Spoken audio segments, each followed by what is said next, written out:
The Stoic heritage is a rich source of moral reflections that can help us turn grief into joy when we feel that things have gotten out of hand. The Stoics understood that life was complex and exhausting, which is why they created rules to keep you on the right path of the good life. Many principles of Stoicism are still useful in the modern world, and indeed its influence is seen in the cognitive behavioral stream of psychology. So today I will tell you about 7 powerful teachings of the Stoics that you need to learn now.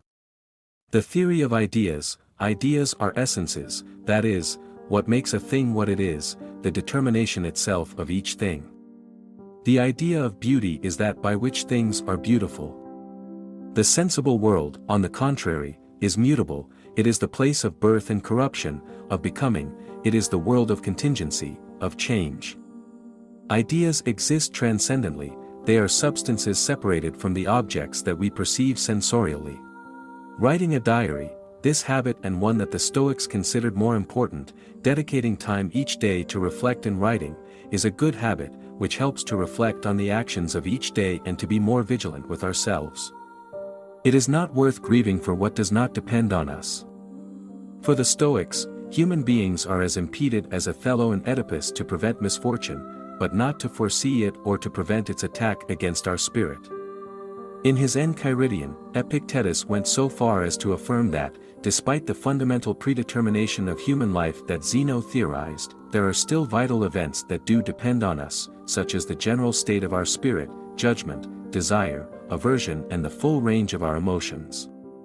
Therefore, he warns that, although misfortune is inevitable, the effect it has on our spirits is not. Every effort will be rewarded. Many of us find it difficult to postpone immediate gratification and prioritize the long-term consequences. That is why we smoke, drink alcohol, eat improperly or stay in harmful relationships. However, the teachings of the Stoics remind us that every effort will have its reward.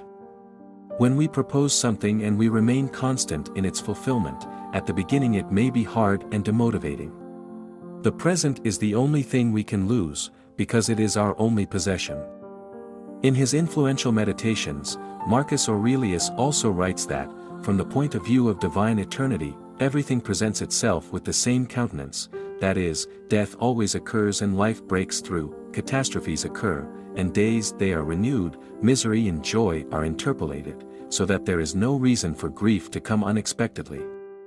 Understanding the past can help us foresee the future and understand that, contemplating for 40 years what happens in human life, or for 10,000 years, amounts to the same thing, because there are things that are inexorable and cyclical, but also that the only thing we possess is the present. They differ only in the effort that each one can put into living in the present, the only real possession of human existence. If you look at the temporal abyss that stretches behind you before your birth, we have to listen to our inner self, according to the teachings of the Stoics. Being in touch with our own emotions and needs is essential for our well-being. That is why the Stoics wrote down in a diary how they felt at the end of each day. In this way they got to know each other more deeply and to recognize what they themselves felt, thought and yearned for. Through this simple practice we will be able to process and externalize everything that disturbs us or is not to our liking. We are not affected by events, but by the perception we have of them. Many of us live, without realizing it, installed in pessimism. We tend to feel offended, and believe ourselves to be victims of circumstances. However, at all times we have the option to choose from which perspective to look at a situation. And our state of mind will depend on this decision. We are not affected by events, but by the perception we have of them. Many of us live, without realizing it, installed in pessimism. We tend to feel offended, and believe ourselves to be victims of circumstances. However, at all times we have the option to choose from which perspective to look at a situation. And our state of mind will depend on this decision.